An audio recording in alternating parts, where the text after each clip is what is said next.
She only meant to save his life with one terrified whisper. She never expected the most feared man in the city to decide she was the only person he'd ever listen to again. Before we dive into this story, make sure to subscribe. The chandeliers above the ballroom glowed with warm gold, their light reflecting off crystal glasses and diamonds worth more than Amira's yearly salary.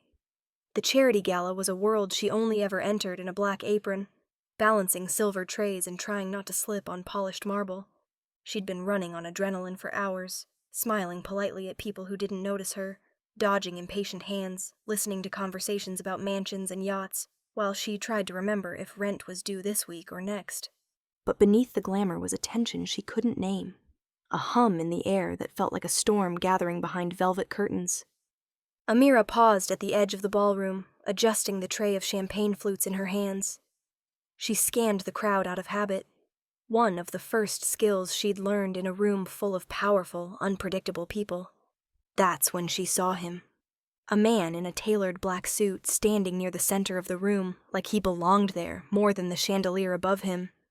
He didn't smile, didn't mingle, didn't pretend to enjoy the music or the speeches. He simply stood there, watching the room like he owned every heartbeat in it. Amira didn't know his name, but there was something about him, an aura that pulled her attention like gravity. A man like that didn't need a spotlight. He was a spotlight. Sharp jaw, dark eyes, quiet power carved into every line of his posture. She forced herself to look away. It didn't matter who he was. This wasn't her world. She moved again, weaving between tables, when something flickered in the corner of her vision. A shadow. A shape where none should be. Behind a marble pillar, half hidden by draped ivy and gold ribbon, a man stood with his back pressed to the column.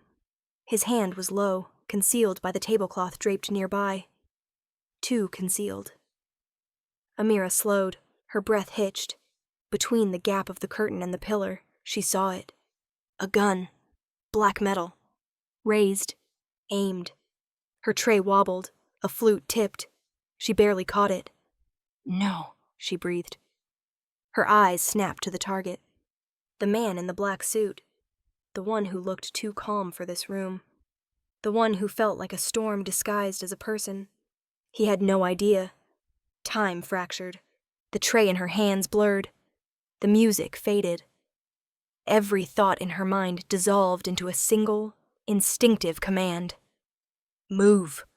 Before she even made the decision, her feet were already crossing the ballroom floor. Her pulse thundered. Her throat tightened. She didn't think of consequences. Didn't think of safety. Didn't think at all. Her body simply acted. She reached him as the gunman's finger tightened on the trigger. The man turned slightly, as if sensing her approach, his eyes flicking toward her. Sharp, dark, narrowing with curiosity. She didn't stop moving. Holding the tray like a shield despite her shaking hands, she leaned in, close enough to smell clean cologne and something darker beneath it. Her lips brushed the air beside his ear. "Don't turn around," she whispered, barely breathing the words. "Someone's behind you." For a split second, he didn't react. Then everything changed. His spine straightened. His hand rose subtly. His eyes sharpened like glass under flame. He heard her. He believed her. Without looking back, he shifted his weight a hair to the right, and the gun went off. A muffled thud echoed from behind the pillar, the bullet burying itself in the ornate molding where his head had been a second earlier. Amira froze. The tray slipped from her hands, champagne flutes shattering around her feet like falling stars. Gasps rippled through the crowd. Screams followed. People ducked, chaos erupting around them. But the man she warned didn't move away. He moved toward her. In one fluid, terrifyingly precise motion, he grabbed her by the waist, pulling her behind him as he twisted, eyes locked on the direction of the shooter. His body shielded hers completely, his stance steady, lethal. "Stay behind me," he murmured, voice low and controlled, as if calming her, not himself. Amira could barely breathe. She had just saved a stranger's life with a whisper, and now in the middle of a room full of panic and danger. He acted like she was the only person that mattered. The world didn't slow. It snapped, The instant Amira's whisper brushed the stranger's ear, something in him shifted. His posture, once relaxed and disinterested, tightened with coiled precision.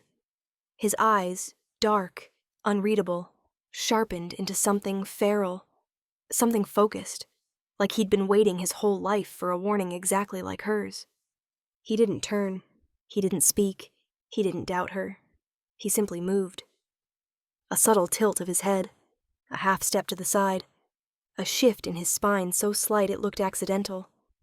The bullet cut through the space where his skull had been a second earlier and buried itself in the marble column behind him with a sickening crack. Gasps rippled through the ballroom as the first scream broke the music like glass. Amira's tray crashed to the floor, champagne exploded upward in sparkling arcs. Flutes skittered across marble, but the man never flinched. He spun with a speed that didn't belong to someone in a tailored suit. His hand shot forward, grabbing the nearest tablecloth and ripping it from the table with a force that made silverware scatter. He used it to shroud the nearest guests, pushing them down, out of the line of fire. By the time the gunman realized he'd missed, the stranger was already moving. The ballroom erupted, chairs overturned, heels scraped against marble, security shouted uselessly. But the man Amira had warned didn't hesitate. He closed the distance between them and the shooter with terrifying purpose, slipping through chaos like smoke. The gunman's eyes widened. Too slow. The stranger slammed into him, one hand twisting the shooter's wrist until the gun clattered to the floor. With his other hand, he drove the man back into the pillar with enough force to knock the breath from his lungs. A grunt, a struggle. 2 muffled blows that sounded final. Amira couldn't see exactly what happened, but she knew. The gunman wouldn't try again. Before she could register anything else, a firm hand closed around her wrist. Not bruising, not panicked, but controlled. She stumbled as he pulled her toward him. Wait, no. Just one word, quiet. Absolute. He dragged her behind him, placing his body squarely between her and the rest of the room as chaos spiraled outward. His arm swept back, catching her waist, anchoring her so tightly against him, she could feel the steady, unshakable rhythm of his breathing. People crashed past them, running, crying, shouting. But he absorbed every shove, every jolt, never letting her stumble. Amira pressed a hand to his back without thinking, fingers meeting warm fabric stretched over unyielding muscle. She felt the tension thrumming in him. Not fear, but calculation. Readiness. Are you hurt? He asked, voice dark, steady, too calm for the violence that had just happened. Amira shook her head, breath trembling. No, Good. He didn't look at her. He didn't need to. His attention was on the room, reading threats, mapping exits, anticipating movement like he'd been born for moments exactly like this. Security finally pushed toward them, shouting questions, trying to regain control. The stranger lifted one hand palm up, an order. Not loud, not aggressive, but they froze. They actually froze. Amira's eyes widened as the head of security, a man who regularly escorted senators and CEOs, bowed his head slightly, like he was receiving instruction. Who was he? Are there more? One guard stammered. The stranger's jaw tensed. Not anymore. There was something chilling in the certainty of those words. His grip on Amira's waist tightened when a fleeing guest bumped into her shoulder. She winced, and the stranger moved instantly, angling her closer, his chest brushing her back, arm tightening around her as if shielding her was instinct, not choice. The noise around them felt distant, muffled, like they were in a world separate from the panic surrounding them. Only him. Only his heartbeat. Only the warmth of his hand at her waist. Stay with me, he murmured. Not please. Not if you want to. Not are you okay. Stay with me. Amira swallowed hard. I am. He finally looked down at her then, his gaze sweeping over her face as if checking for wounds the way a doctor might check for bleeding. But there was something deeper in his stare. A recognition. A decision forming behind his eyes. She had saved him, and he wasn't used to being saved. His hand didn't leave her waist. Not even when security tried again to insert themselves. Not even when the gala organizers shouted questions. Not even when people began pointing, whispering, staring. Everyone in the ballroom looked at him with fear. He looked only at her. And in that suspended moment, while the world reeled around them, Amira realized something terrifyingly simple. She had just become the most important person in the room to the most dangerous man in it.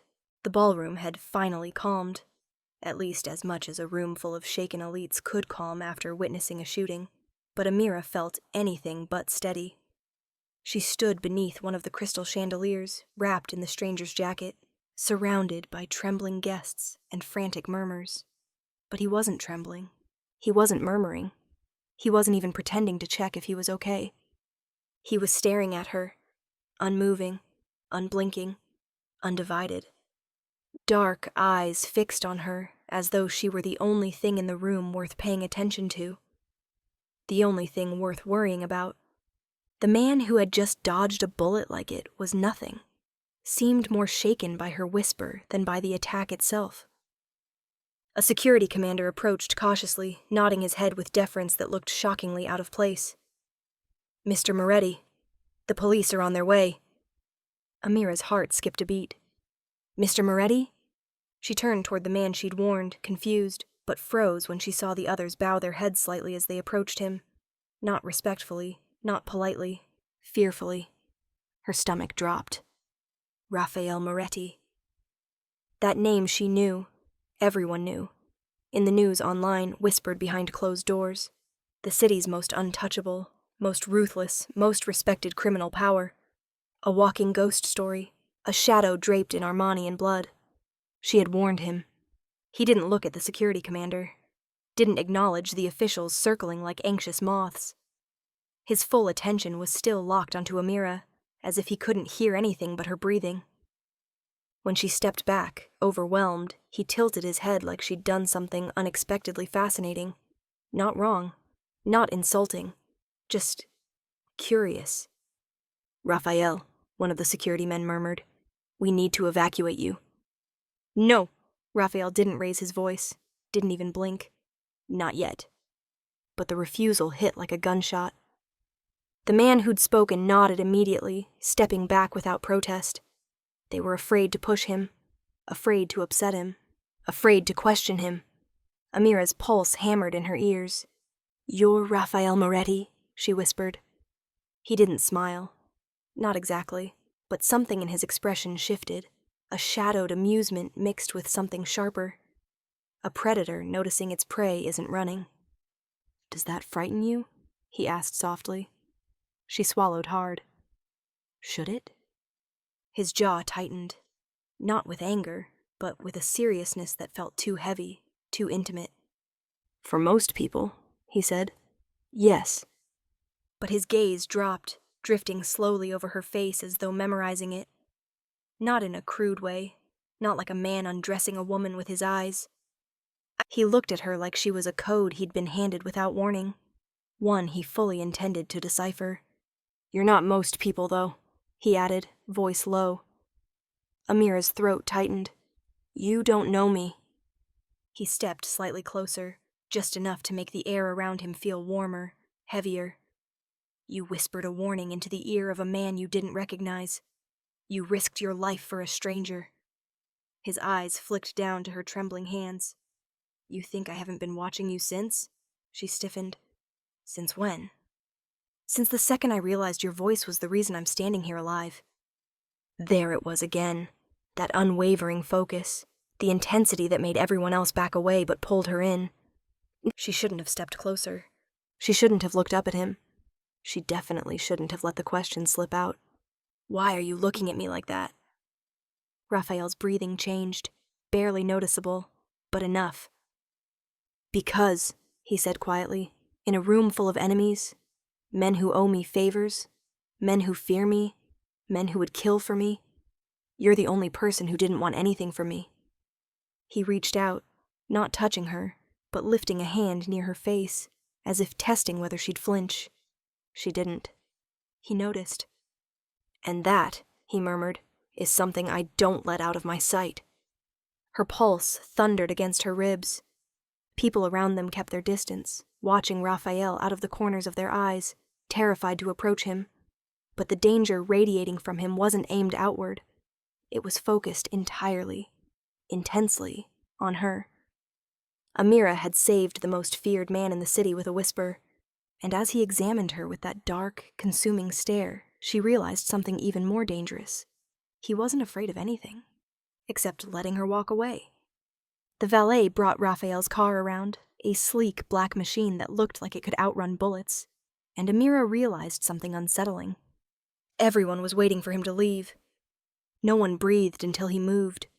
No one blinked until he gave them permission. Yet Raphael remained exactly where he was, standing beside her like the two of them were alone in the chaos, instead of surrounded by 100 shaken guests. His jacket was still around her shoulders, warm from his body heat, heavy with a scent she couldn't define. Dark cedar, smoke, something expensive and dangerous. "Come," he said quietly, guiding her toward the car with a hand hovering near her lower back. Not touching, but close enough, she felt the warmth of him through the thin fabric of her dress. "Wait, where are we going?" she asked, trying to keep her voice steady. "Home," he replied. Her steps faltered. "Your home?" That earned the faintest twitch of amusement in his lips. "Not tonight." He opened the passenger door with a gentleness that felt out of place for a man who'd taken down a gunman 5 minutes earlier. "I'm driving you to your home." "Raphael, I don't... Amira." He said her name like it was something precious he'd been waiting to unwrap. "You just witnessed a hit. And not just any hit. A message intended for me. Whoever sent that man will want to know who whispered in my ear." Her stomach dropped. "You're safer with me." She looked up at him then. Really looked. The sharp lines of his face, the cold calculation in his eyes, the tension in his jaw that hadn't softened since the shooting. And beneath all of that, something strange. Concern. He stepped closer, voice dropping. "Get in the car." Something about the way he said it, quiet, steady, unshakable, made her obey before she could think. Inside, the leather seat hugged her like a second skin. Raphael slipped behind the wheel with predatory grace, shutting out the world the moment the door clicked. The silence that settled between them wasn't awkward. It was charged, like the seconds before lightning strikes. He drove smoothly, one hand on the wheel, the other resting near the gear shift, but she noticed how tense his fingers were, how frequently his eyes flicked to the mirror. He wasn't looking for traffic. He was looking for threats. She swallowed. "Are you always this protective of strangers?" He didn't answer immediately. Instead, he glanced sideways, his eyes catching the passing streetlights, making them flare gold. "You're not a stranger." "That's debatable," she whispered. "Is it?" He leaned back, voice low enough to vibrate through the car. "You leaned in. You whispered in my ear. You stood so close your heartbeat touched me before your words did." Her breath caught. "I could feel your fear," he continued softly. "But you still warned me. Do you know how rare that is?" She looked down at her hands. "I just reacted. I didn't think." "I know. That's what makes it real." The car slowed as they reached a red light, glowing blood red across his expression. He turned toward her fully now, one arm resting casually on the wheel, his body angled in her direction like she was the only thing anchoring him to the moment. "You saved my life," his tone deepened. "That makes you important." Her chest tightened, not from fear, but something dangerously close to warmth. "I'm not important," she murmured. "I'm just... me." Raphael shook his head once, firmly. "Don't ever say that again." The words vibrated through her, sinking into the spaces fear had been occupying. He took a slow breath, studying her profile, as though memorizing the slope of her jaw, the trembling of her hands, the shadows under her eyes. "When someone saves me," he said quietly, "I don't forget it. I don't ignore it. And I don't walk away." The light turned green, but he didn't move. He kept his gaze locked on her, unwavering and intense. "You stepped into my world tonight, Amira," he whispered, "whether you wanted to or not. And now that you're in it—" His hand lifted as if to touch her face, stopping just shy of her cheek. "I protect what protects me." Her breath came faster. His eyes dipped to her lips, just for a second, a flicker of heat in a storm. Then he pulled his hand away and finally drove forward. But the shift in the air remained. Dangerous, inevitable, electric. And Amira realized something terrifyingly true. Saving Raphael Moretti's life might have been the last normal thing she would ever do. Amira woke the next morning to a notification she didn't recognize. An alert from her building's ancient lobby camera app, the one she barely used because it almost never worked. But today it did, and when she swiped it open, her breath caught. 2 men in dark suits stood at the entrance of her apartment building. One leaned against the wall, scanning the street with a predator's stillness. The other pretended to look at his phone, though every few seconds his eyes flicked toward the front door. Neither belonged in this neighborhood. Neither looked lost. Neither looked friendly. Her stomach sank. They were watching for someone. For her. She replayed the clip, hands trembling. It wasn't paranoia. It wasn't imagination. Someone had been here all night, or arrived before dawn. The girl who whispered. And suddenly, every shadow, every sound, every unfamiliar face felt like a threat sharpening itself. Her door buzzer went off and she nearly screamed, heart slamming against her ribs. She tiptoed to the intercom, holding her breath as she pressed the button. "Hello?" A calm voice answered, deep and steady. "Amira, it's Marco." She froze. "Who?" "Raphael sent me." Her mouth went dry. Of course he did. Before she could react, her phone lit up with a new message, one from a number she had saved only because deleting it felt even riskier. "Raphael Moretti, they're looking for you. Don't open the door unless it's my men." Her pulse raced. She typed back quickly. "Amira, what do you mean they? They as in the shooter's people? Or your enemies?" The reply came instantly, as if he'd been staring at his screen waiting for her to wake up. "Raphael. Both." Her knees buckled and she sank against the wall. "Raphael, I told you last night. Once you whispered to me, you stepped into my world. Someone saw you. Someone wants to know who you are. Raphael, I won't allow them to get close." As if on cue, another alert from her lobby camera pinged. A third man, this one unmistakably law enforcement or pretending to be, walked slowly down her street, pausing to glance into her building's windows. Oh, God. Her breath came out in shaky bursts. She typed with trembling fingers. "Amira. Raphael, I can't have guards. My neighbors will think I'm hiding something. Raphael, you are hiding something. You're hiding from death." She squeezed her eyes shut, pulse thundering. And then, another buzz. She looked at the camera feed again.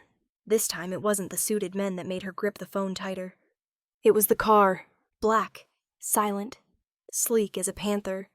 Raphael's car. Her heart suddenly, irrationally climbed into her throat.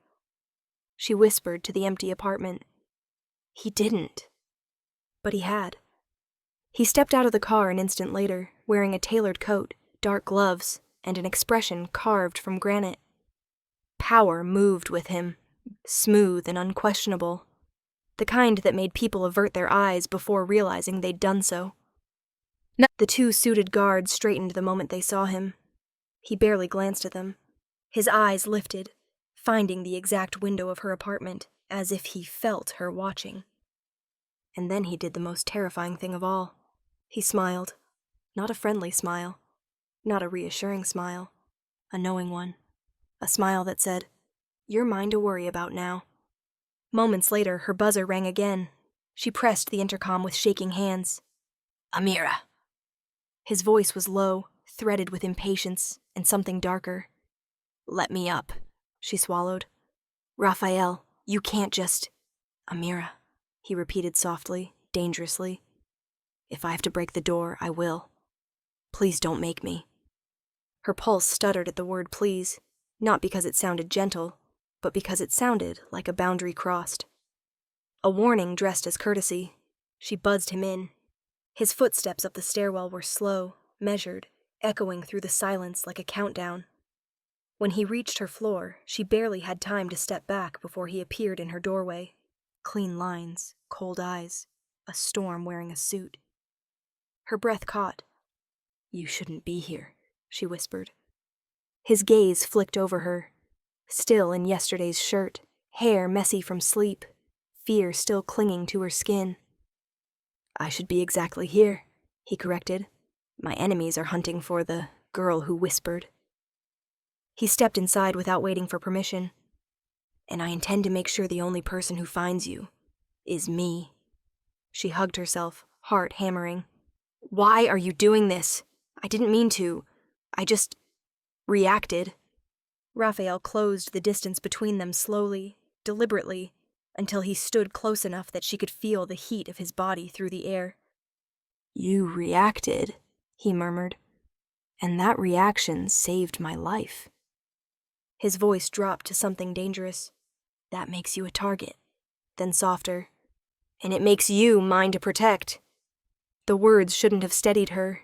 They shouldn't have warmed her. They shouldn't have made her feel less alone. But they did. Because when Raphael's eyes locked onto hers, she realized the truth. He wasn't just guarding her. He was claiming her. And nothing in this city dared touch what belonged to Raphael Moretti. The next few days unfolded in a way Amira couldn't have predicted, even in her most unhinged nightmares or fantasies. Raphael Moretti didn't visit her life. He moved into it. Not physically, not yet, but in all the small, daily ways that made avoidance impossible. It started the very next morning. She stepped outside her apartment building at 7:15 a.m., adjusting her scarf, telling herself she was imagining the feeling of being watched. But she wasn't. Raphael leaned against his car at the curb, sipping an espresso from a porcelain cup. Not a paper cup. Porcelain. On a sidewalk. As though the world bent around him and his habits. When he saw her, he set the cup down on the roof of the car and straightened, the slightest easing in his posture, as if he'd been holding tension until she appeared. "You're late," he said. Her brows shot up. "It's 7:15. "You usually leave at 7:10. Her stomach dipped. "You've been watching me?" "Of course." He didn't even blink. He opened the passenger door for her as if it were the most natural thing in the world. "I'm driving you to work." "No, you're not." "Yes." A pause, his gaze dipping to her mouth before lifting again. "I am." She should have fought harder. Should have refused. Should have insisted she didn't need a Mafia escort. Instead, she saw the shadows under his eyes, faint but real, and something softened in her chest. He'd been out all night handling whoever sent that gunman. He was here anyway. She got in the car. Not because he ordered, but because part of her wanted to, and Raphael noticed. He didn't hide the small smile that touched his mouth as he shut her door. The drive to the cafe where she worked part-time was quiet, but not awkward. The space between them was thick with something unspoken, something humming beneath the steady purr of the engine. He watched traffic, but he watched her too, reflected in the glass, in the mirror, in the way his fingers flexed against the wheel whenever she shifted. When he parked, he got out too. "Raphael," she groaned, "you can't escort me into my job like you're my—" "You're what?" he asked, holding the door to the cafe open for her. "Say it." She stepped inside, cheeks warming. "Like you're someone important?" His voice dropped, a low echo of amusement. "I am." The barista froze the moment Raphael stepped inside. Several customers went dead silent, spoons clinking against mugs in a stutter. He ignored them all. He walked her to the counter and ordered for her, without asking. "Medium latte, 1 pump of hazelnut, not 2. It's too sweet." She stared at him. "How do you know what I drink?" "You ordered it yesterday." "You remember that?" "Amira." His gaze swept over her face. "I remember everything you've done since the second you whispered in my ear." Her breath hitched.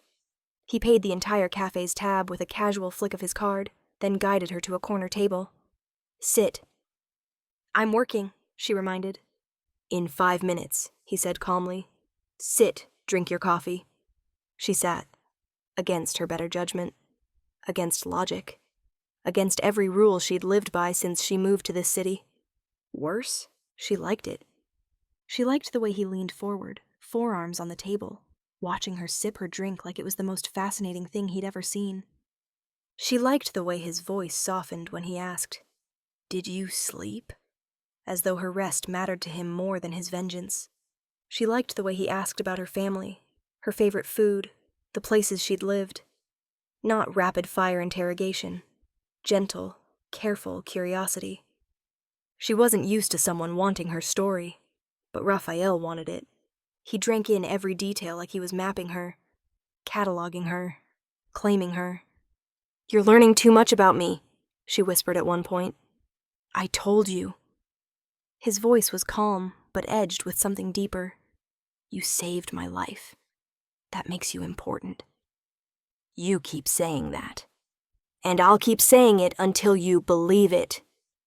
Heat rushed to her cheeks. She looked away. "You don't even know me." "I know enough." His gaze dipped to her hands, lingering. "I know the way you breathe when you're nervous, the way your voice shakes when you try to be brave, the way your eyes dart to the exits when you're scared." Her throat tightened. He wasn't flirting. He was observing. Deeply. Dangerously. "And I know," he finished quietly, "that every time I step closer, your heart speeds up." Her pulse thundered. He heard it. He knew it. He liked it. There was no pride in his expression, only certainty. "You feel it too," he murmured. She stood abruptly. "I have to start my shift." Raphael rose with her. "I'll be here at closing." "Raphael, you can argue," he said softly, stepping closer. "But it won't change anything.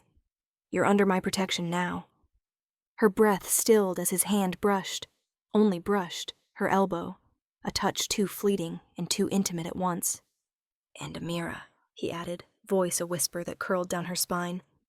"I protect what matters to me." He left her standing there with her coffee, her racing heartbeat, and a truth she couldn't unhear. Raphael Moretti wasn't just guarding her. He was choosing her. And God help her, a part of her was choosing him right back.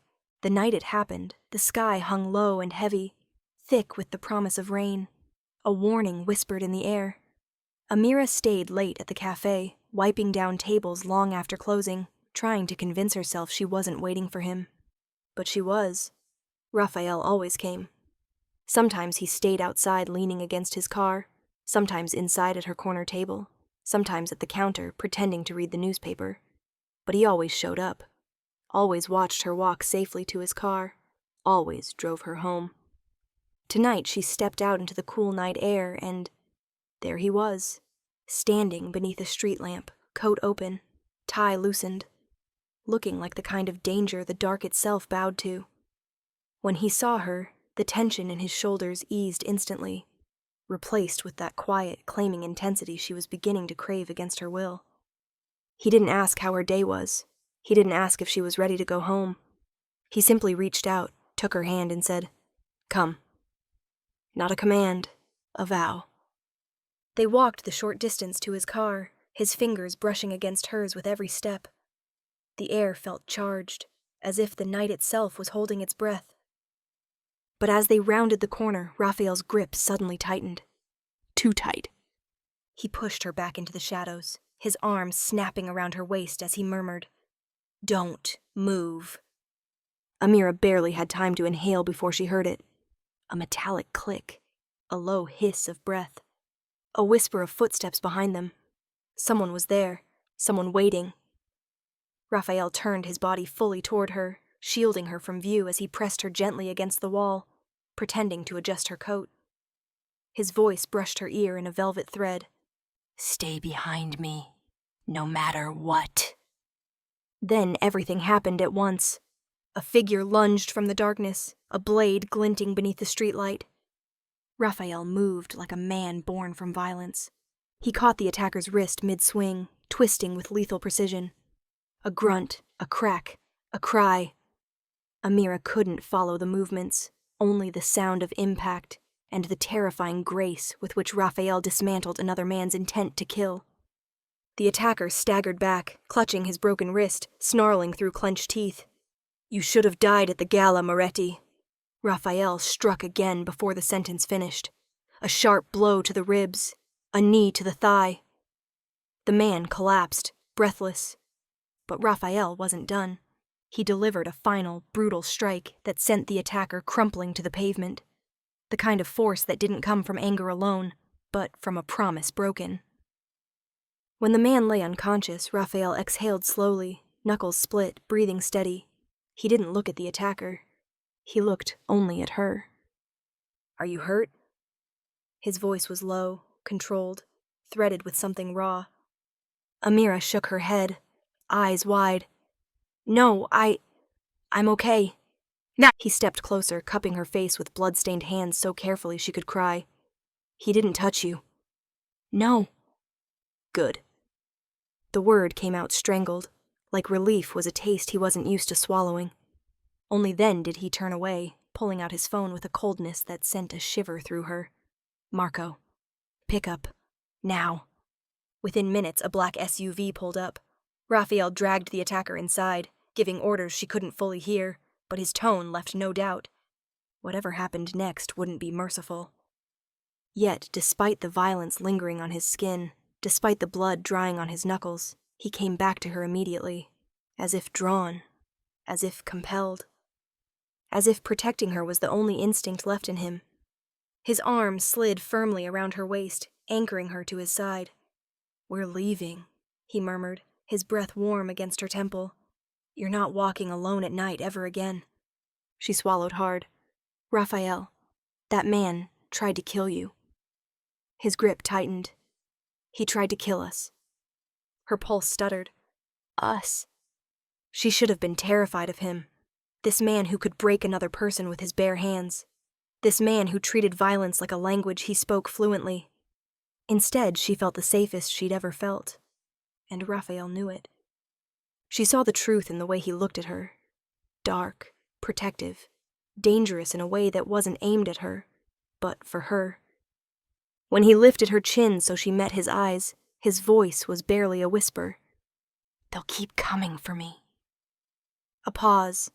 His thumb brushed her cheek. "And now, they'll come for you." Her breath trembled. "Then why stay near me?" His jaw flexed, his gaze burning into hers. "Because I would rather die," he said softly, "than leave you unprotected." Then he pressed her closer, his heartbeat hammering against her ribs, and for one terrifying, intoxicating moment she understood.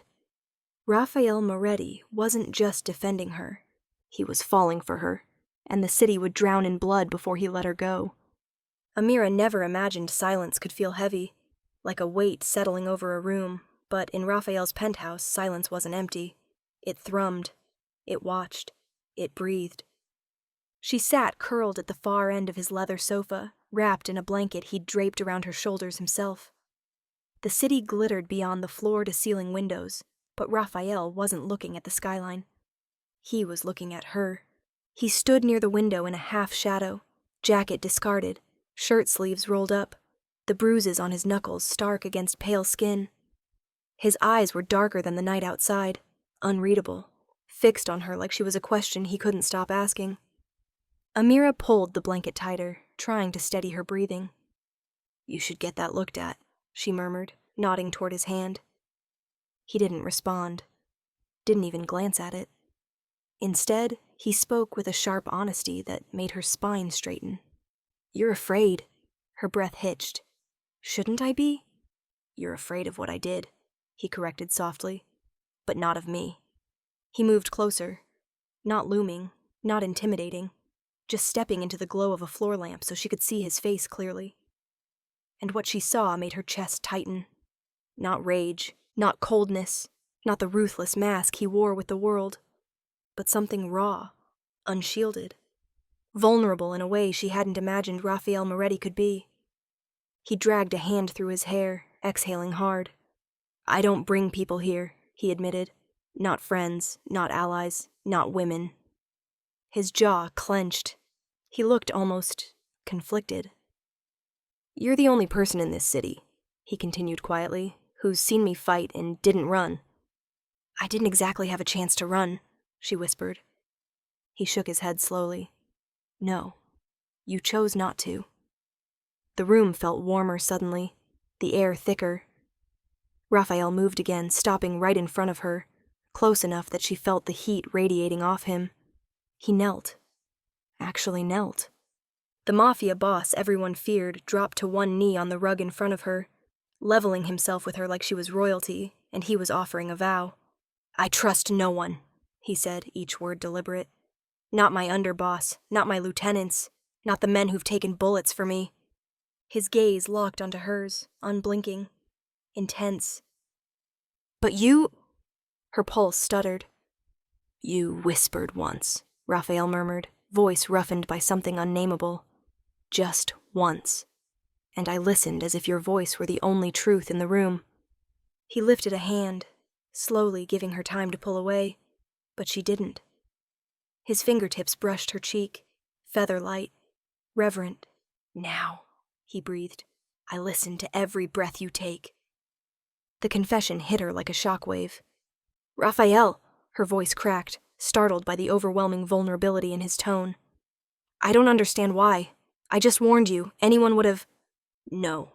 His voice sharpened, not with anger, but absolute certainty. No one else saw the danger. No one else looked twice. No one else walked toward a gun. He leaned closer, his forehead nearly touching hers. No one else would have saved me. Her throat tightened painfully.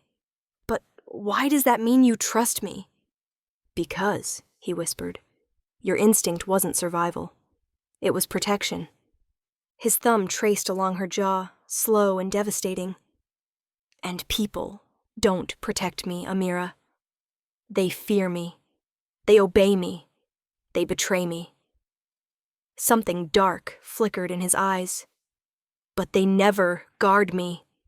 Her heartbeat thudded so loudly, it felt like it filled the room. You changed everything the second you leaned into me, Raphael continued, and I haven't slept since without hearing that whisper, feeling it, needing it. She swallowed, overwhelmed. Raphael, that's too much pressure. It's not pressure. His hand slid beneath her chin, tilting her face toward him with agonizing care. It's the truth. He drew a slow breath, his gaze moving over her face as though memorizing every line. You are the reason I'm alive, he whispered, and I don't know how to undo what that means. The room pulsed with heat, emotions swirling between them like a storm neither could hide from. Her courage had saved his life. But now, she realized with a shiver, her courage had also unmade him. The city's most feared man was kneeling in front of her, undone by the mere sound of her voice. And when she lifted her hand to his, resting her fingers lightly against his bruised knuckles, Raphael's inhale stuttered. Like she had just whispered to him all over again. Amira knew something was wrong the moment she stepped outside the penthouse that morning. Marco, the guard Raphael trusted most, was waiting near the elevator, tense in a way she hadn't seen before. His jaw was tight, his posture rigid, and when he looked at her, there was something like apology in his eyes. Change of plans, he said. Raphael needs you to come with me. Her heart dropped. Why? What's happening? He didn't answer. That was the first sign. The second was the car he led her to. Not Raphael's, not even one of the familiar black SUVs, but a different vehicle entirely. New plates, tinted windows, no insignia. The third sign came once she was inside. The doors locked automatically, not with a soft click, but with a heavy, mechanical thud. Her pulse spiked. Marco, where are we going? He swallowed hard, staring straight ahead. Someplace secure. Raphael didn't tell you to say that, she whispered. Marco's silence was confirmation enough. Her hands began to tremble. She reached for her phone, but it wasn't in her pocket. It must have fallen out in the penthouse. Or been removed. Her stomach twisted. Something was wrong. Very, very wrong. The car pulled into a deserted underground garage. The air smelled like oil, cement, and danger. Before she could react, 2 unfamiliar men opened her door, each grabbing an arm. "Let go!" she cried, kicking, twisting. "Don't make this harder," one grunted. But she did. She made it hard. She bit one man's wrist hard enough to taste blood, elbowed the other in the ribs, and tore herself free for 3 frantic steps before someone grabbed her from behind, yanking her off balance so violently she crashed to the concrete floor. Her vision blurred. A boot pressed into her shoulder, pinning her. "Girl's a fighter," one man laughed. "No wonder the boss likes her." Boss, not Raphael. A traitor. Her heart crashed against her ribs. Marco, still standing by the car, looked sick. "Raphael said to keep her safe," he muttered weakly. The ringleader smiled coldly. "He said that using words. We're saying it with actions. She's leverage. He'll hand over the docks to get her back." It hit her all at once. She wasn't being protected. She was bait. And Raphael, calculating, powerful Raphael, had no idea. A panic she'd never known surged through her, but beneath it, something else sparked. Anger. She'd stepped between Raphael and a bullet once. She'd warned him. She'd whispered truth in a room full of lies. She would not be used against him. Not quietly.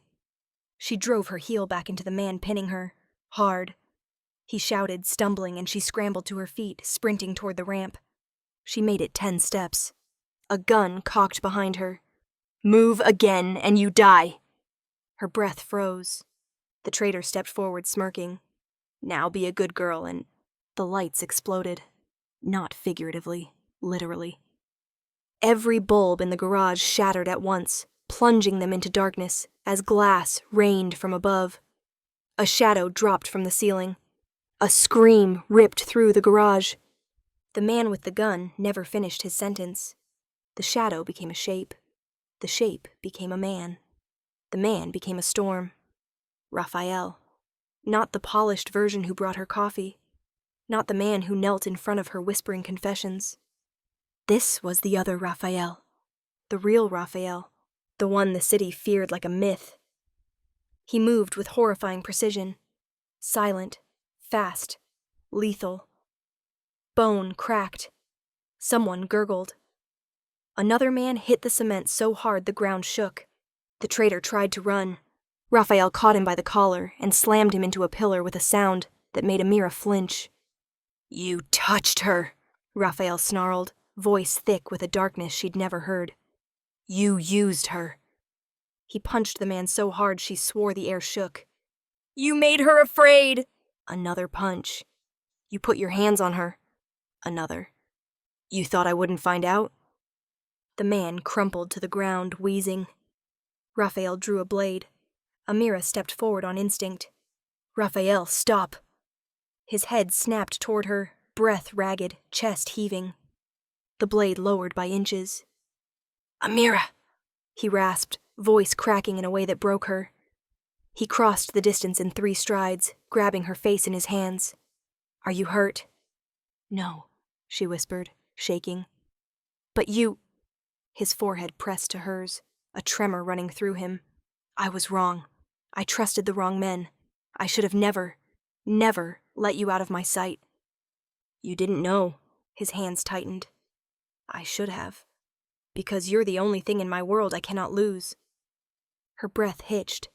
His voice was a raw wound. Fear, fury, and something deeper bleeding into every word. Behind them, one of the traitors groaned. Raphael's head snapped around, expression going dead cold. He whispered against her hair, "Turn around, Amira." "No, turn." She did.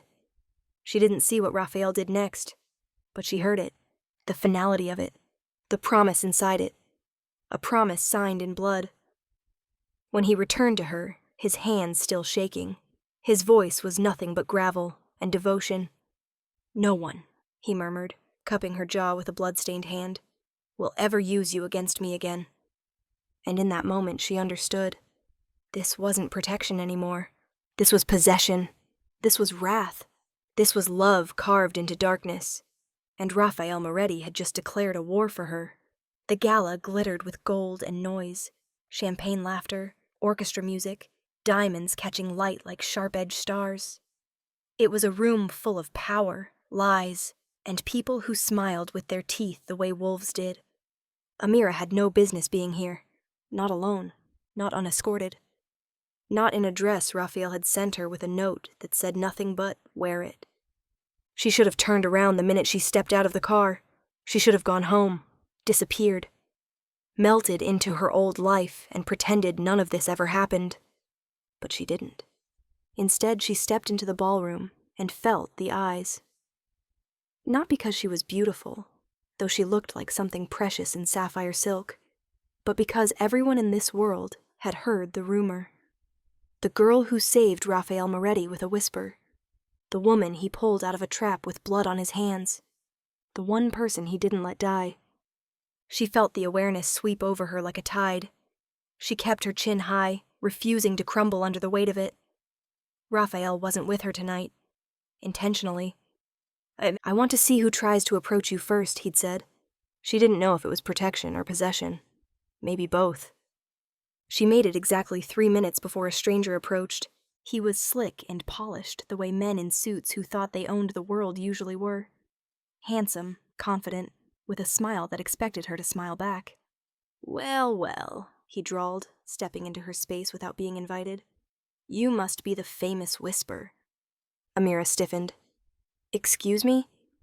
The one Moretti keeps under lock and key. His grin sharpened. Didn't expect you to be here alone. I'm not... Oh, right, he laughed. He's probably watching from the shadows. She flinched despite herself. The man noticed. His smirk widened. You want to get a drink? I hear the bar is quieter. Unless you're not allowed to wander off without his permission. She stepped back, pulse jumping. I'm not interested. I wasn't asking if you were into... He never finished the sentence. A hand slid around her hips, firm, warm, possessive in a way that made her breath catch rather than recoil. The stranger's eyes widened, his face draining of color. Raphael was behind her. He didn't arrive. He didn't walk up.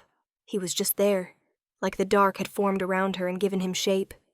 His palm gripped her hip with quiet certainty, pulling her gently back into his chest as he stared down the man with the calmness of a loaded gun. She said she's not interested, Raphael murmured, voice smooth as silk and sharp as glass. The man swallowed hard. Mr. Moretti, I didn't realize. Raphael cut him off with a slight tilt of his head, the kind that said the next words out of the man's mouth might be his last. You don't need to realize anything. Raphael's gaze didn't blink, didn't waver. You need to walk away. The man practically tripped over himself, retreating. Raphael didn't watch him go. He was watching her.